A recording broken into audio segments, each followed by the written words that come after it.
ng bagay, sabi sa John 1:3, ang lahat So ng sabi, hindi all hindi ang things, Ama. hindi ang Ama. John 1:3 sabi, all things were made by Him, without Him, nothing was made. Ang sabi, kung walang Kristo, walang malilika kahit Oh, isa. Kung walang ibig Kristo at walang sabihin, malilika, maliwanag na si Kristo ang lumikha ng lahat ng bagay at Crisis hindi God, ang Ama. tanggapin natin na ang Kristo lang ang lumalang ng tao. Sinabi ng Diyos, lalangin natin ang tao. Sino yung kasama dito ng Diyos? Saan yan? Genesis 1:26. hindi kasama Okay. ang Ama diyan, ha. Wala daw Hindi nilikha ang Ama. kasama. Oh. Kaya yung sa Genesis 1:26 at sinabi ng Diyos, Kristo to. Ano yan? Ang Diyos yan, si Yahweh. Ang nakalagay, likhain natin ang tao. Ang pinag-uusapan dyan ay tao. Ibig sabihin, kasama niya sa paglikha. May kasama siya sa paglikha. May kausap siya. Likhain natin ang tao. Naghihingi siya ng ano. Pagdating sa 27, nilalang ng Diyos ang tao. Yung Diyos dito, si Kristo. Yes, kasi kung si Kristo ang lumikha ng lahat ng bagay, walang malilika kahit isa kung walang Kristo. Imaginin mo kung walang Kristo, ang sabi, wala ni isang malilika. Kaya maliwanag na binibigyan din ng Biblia, yung anak ang lumikha ng lahat ng bagay, at kung wala ang anak, walang malilika kahit Ibig isa. sabihin, yung Diyos na Ama, walang nilikha, kundi ang lumikha lang, ang Ama, ang anak lang. Ang nakalagay dito sa unang Korinto, sa Ama nagmula ang lahat ng bagay, pero ang lumikha ay ang anak. Para bagang isang hardware, ang hardware ay walang anyo, yung ibinigay niya. Pero ang gumawa ng bahay ay ang anak. Naintindihan nyo ba? Ibig sabihin, walang materyales ay ang nag-provide ang Parang Ama. ganito, nagigets Pero ko. ang lumikha ay ang anak. Pero ganito, Kaya sabi nga- ganito ba, Isgad, ituwid mo nga ako, i-correct mo ako. Halimbawa ako, bumili ako ng materyales sa hardware ni Kuya Robin. Sa kanya galing yung mga materyales ko. Ako maggagawa ako ng bahay. So ako ang nagpagawa, hindi si Kuya Robin, ganon. Okay, kaibigan, hindi mo pwedeng Akin tawagin pa rin yun, gamit ko yun eh. Brother, ha? Hindi mo pwedeng kasi si Kuya tawagin Robin motor. nagpatayo. Brother, ang pagsabi dito, ang sabi dito sa John 1:3, all things were made by Him. Si Kristo ang lumikha ng lahat ng bagay. Without Him, nothing was made. Walang malilika. Pero sinasabi sa unang Korinto, ang Ama ang nag-provide ng materyales. Okay. Ang Ama ang nag-provide ng materyales. So parang ganito nga. Si Kuya Robin ang nag-provide ng materyales, tapos ako yung nagtayo. Ganun ba? Lumikha. Lumikha. Ako yung- Papaliwanag ko, ako yung brother, ha? gumawa. Ako yung plant Brother. control, ikaw yung ghost project. Objection, Hindi. bibigyan kitang halimbawa, ang sabi, ang lahat ng bagay ay nilikha ni Kristo. Kung wala ang Kristo, walang malilika kahit isa. Nagbibigay diin. Kung walang Kristo, walang anak, wala tayo. Walang lahat. Ngayon, paano natin ipapaliwanag yung unang Korinto at si Kristo? Parang yan, walang motor. Kung walang mag-iimbento ng motor, kahit nagkakalat yung materialis dyan, walang lalabas na motor. Ibig sabihin, kahit maraming materialis dyan, pero wala namang buo, walang mabubuo, walang tao. Ibig sabihin, si Kristo ang lumikha ng tao, ang Diyos ang nag-provide ng materialis at nilikha ang tao. Walang sanlibutan, walang bituin, wala lahat ng bagay. Ngayon, So, ibig wala sabihin, yan. Pero ibig merong sabihin, materyales, pero wala pang Isgad, nabubuong ganito. mundo.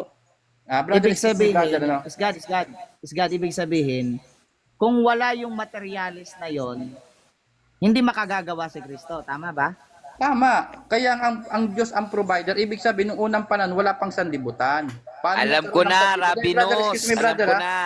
Alam ko brother, na. Teka, excuse alam me. mo na, Crisis God. Ay, tama mo ako. Alam ko na, Rabinos, ganito. Nilagay na ng Diyos yung mga araw, buwan, bituin. Nandyan na yan sa baba. Tapos, ang gagawin ni Kristo, siya na lang maglalagay, magde-decorate. Ganun yun.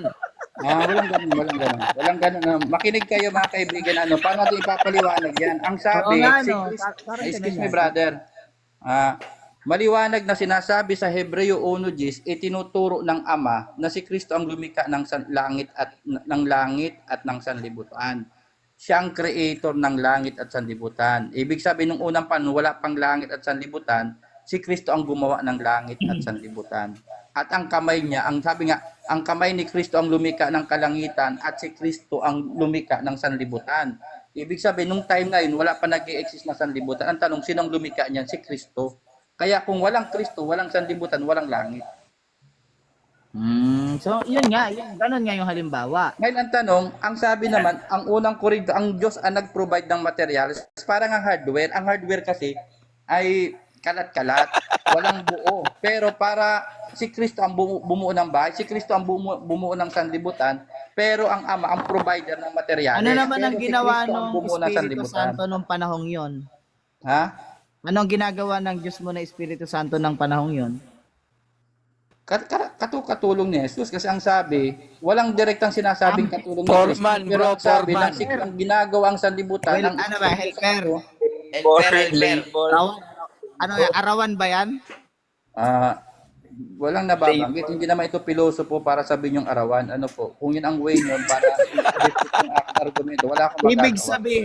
Ibig sabihin is God, yung Diyos mo may katulong. Pahiram lang ng Diyos yun kay Kristo. Tulong-tulong. Kasi Eh sabi masasabi mo helper, ano ba pag sinabing helper? Di ba katulong? katulong, kasama. Pero it doesn't mean na sinabing helper ay mababang uri na, kaibigan. Kasi Ibig sabihin, Mataas na uri ng katulong. Ibig sabihin, hindi kaya ni Kristo gumawa kung wala yung Espiritu Santo na Diyos Wala mo, yung di ba? materialis, bro. Tama. Yung kasi isa sila. Isa Oo, sila. wala Hindi yung nga niya materialis. kaya.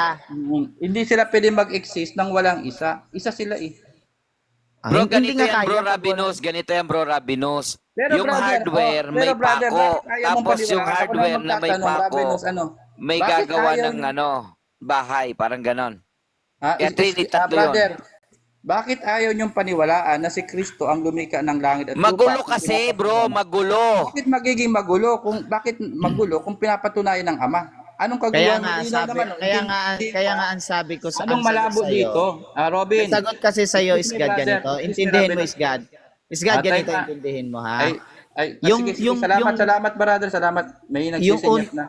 Yung Salamat, uno salamat. G's, kaya hindi Rabinos, maintindihan paalam ni na is ako ha. God. Salamat po sa 72 viewers. May Sige, nagsisenyas sige. na. Okay. Ang masama ng muka.